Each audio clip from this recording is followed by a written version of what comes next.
All right, so this stems from a question I just got on what happens if the customer receives the Amazon box or gets an invoice in their package if you're using Amazon as your dropshipper supplier for retail dropshipping, right?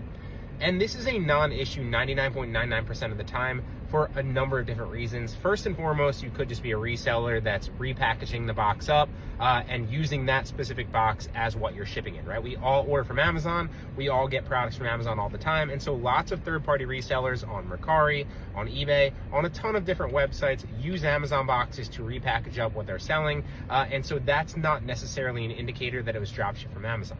Also, most people aren't focused on exactly what they're ordering from what specific site and from where, right? So they're not focused on the fact that they ordered 3 things from Amazon yesterday and 1 thing from Target and 4 other things from this random website, and all these things are showing up in those specific boxes, right?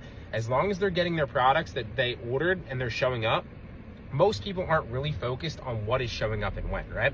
Also, 90% of the time, 80% of the time, maybe 70%, the invoice doesn't come in the Amazon box anyway, and most people aren't checking that little invoice. It doesn't show the price anyway. It just shows the ASIN, which is the product identifier, and it shows the product name of the actual thing that they ordered. It does not show the price, and so it won't, from Amazon specifically, different suppliers are different, but from Amazon specifically, it won't show that price discrepancy that you're worried about, okay?